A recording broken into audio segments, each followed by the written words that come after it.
1933 में Adolf Hitler Germany के नए चांसलर बनते हैं और इसकी नाजी विचारधारा की बुनियाद इसी सोच पर रखी गई कि आर्य नस्ल जो है वो सबसे सर्वोच्च है और यहूदी समाज के सबसे बड़े दुश्मन हैं। और जैसे ही ये सत्ता में आते हैं तो सबसे पहला काम करते हैं कि यहूदियों को किसी तरह जर्मनी से हटाया जाए और इसके लिए वह एक तरह से गुप्त ऑपरेशन चलाते हैं जिसका नाम फाइनल सॉल्यूशन रखा गया।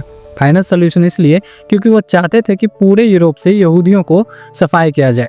लेकिन सुनने में जितना आसान लग रहा था उतना आसान था नहीं, क्योंकि दुनिया भर की नज़र हिटलर पर थी और इस ऑपरेशन को जमीन पर उतारने के लिए एक पूरा नेटवर्क बनाने की सोचते हैं। और इसमें कुछ ऐसे ऑफिसर को लाते हैं जो क्रूरता की सारी हदें पार कर सकता था, जैसे कि एडॉल्फ आइकमैन एक मामूली क्लर्क होते हैं जिसे इस काम के लिए सीधे ऑफिसर के रैंक तक पहुंचाया जाता है ताकि ये सब पूरी एक सिस्टम से चले और यह पूरे सिस्टम को गुप्त भी रखा जाए। अब इस पूरे सिस्टम को अचानक नहीं लागू किया गया, इसे धीरे धीरे और बहुत ही व्यवस्थित तरीके से अंजाम देना शुरू किया गया। सबसे पहले इसने यहूदी समुदाय को जर्मनी और फिर पूरे यूरोप में समाज से अलग करना शुरू किया और इसके लिए जो इस सबसे पहला रास्ता अपनाया वो था न्यूरेमबर्ग कानून लागू किया, जिसके तहत इसने यहूदियों से उसकी नागरिकता छीन ली, उन्हें सरकारी नौकरियों से निकाल दिया और गैर यहूदियों से शादी करने पर प्रतिबंध भी लगा दिया। इसके बाद भी इसे लगता था कि कोई यहूदी छिपकर न रहे, तो इसके लिए इन्होंने पीले रंग का स्टार ऑफ डेविड पहनना अनिवार्य कर दिया ताकि यहूदी की पहचान दूर से ही हो जाए। इसके बाद यहूदियों को उनके घरों से निकालकर घेटों में रहने के लिए मजबूर किया गया। घेटो एक तरह का शहर का बहुत ही तंग और गंदे इलाके होते थे जहां हजारों यहूदियों को बंद करके रखा जाता था, जहां इन पे खाना पानी कम मिलता था और जिससे भूखमरी और बीमारियों से ही कुछ लोग मर जाते थे। और इस तरह जब नाजियों ने यहूदियों को इकट्ठा कर लिया तो उसे अपनी अगली मंजिल के लिए तैयार किया गया। घेटों से यहूदियों को चुनने का काम किया जाता, जैसे कि बूढ़े, बीमार और बच्चों को बिना किसी दया के अलग कर दिया जाता था। फिर उन्हें मालगाड़ी के ठसाठस बड़े डिब्बे में जानवरों की तरह बिना खाना पानी के भर दिया जाता था।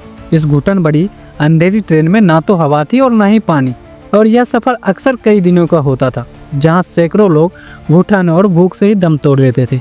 इन ट्रेनों का आखिरी पड़ाव कोई स्टेशन नहीं था, बल्कि इस ट्रेन को सीधे एक फैक्ट्री में ले जाया जाता था जिसे डेथ या एक्सटर्मिनेशन कैंप्स कहा जाता था।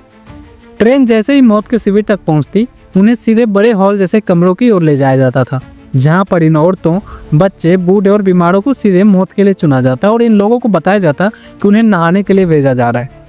कपड़े उतारने के बाद फिर उन्हें एक बड़े हॉल जैसे कमरे में ले जाया जाता था जिसे गैस चैम्बर कहा जाता है, और जैसे ही दरवाजा बंद होता था ऊपर से जैक्लोन बी नामक एक जहरीली गैस छोड़ी जाती थी जो कुछ ही मिनटों में सभी की जान ले लेती थी। जब मौत का यह भयानक मंजर खत्म हो जाता तो कुछ नाजी सिपाही इन बेजान शरीरों को बड़े बड़े ओवन में जला देते थे। ये जो पूरा सिस्टम है वो पूरे संगठित और इंडस्ट्रियल लेवल पर चलने वाला नरसंहार था।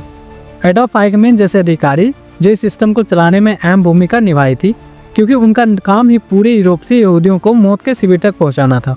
और इस तरह से ये पूरे सिस्टम से लगभग 60 लाख यहूदियों को मारा गया और दुनिया को भनक तक नहीं लगी। और जब 1945 में नाजी जर्मनी के हार के बाद आइकमैन अपनी जान बचाकर जर्मनी से भाग जाता है और कुछ समय ऑस्ट्रिया और फिर अर्जेंटीना में नाम बदलकर रहता है। और तब तक 1948 में यहूदी अपना एक नया देश बनाता है, इजराइल, और इसके साथ ही एक नई खुफिया एजेंसी मोसाद।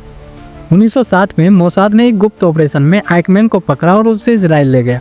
1961 में यरूशलेम में उसका ऐतिहासिक ट्रायल शुरू किया और वहीं पर पहली बार होलोकॉस्ट से जो बचे लोग थे अपनी दर्दनाक कहानियां सुनाने लगे।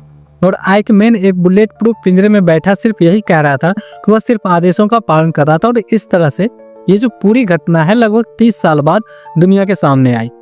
आखिरकार आइकमैन को मानवता के खिलाफ अपराध का दोषी पाया गया। 1962 में उसे इजराइल में फांसी दे दी गई और वह इजराइल में फांसी पाने वाले पहले एकमात्र व्यक्ति थे। उसकी कहानी यह भी बताती है कि जब नफरत एक विचारधारा बन जाती है तो वो आम लोगों को भी हैवानियत की हद तक ले जा सकती है। आप इसके बारे में क्या सोचते हैं कमेंट में बताएं और अगली कहानी सीरीज के वीडियो के लिए चैनल को सब्सक्राइब जरूर करें।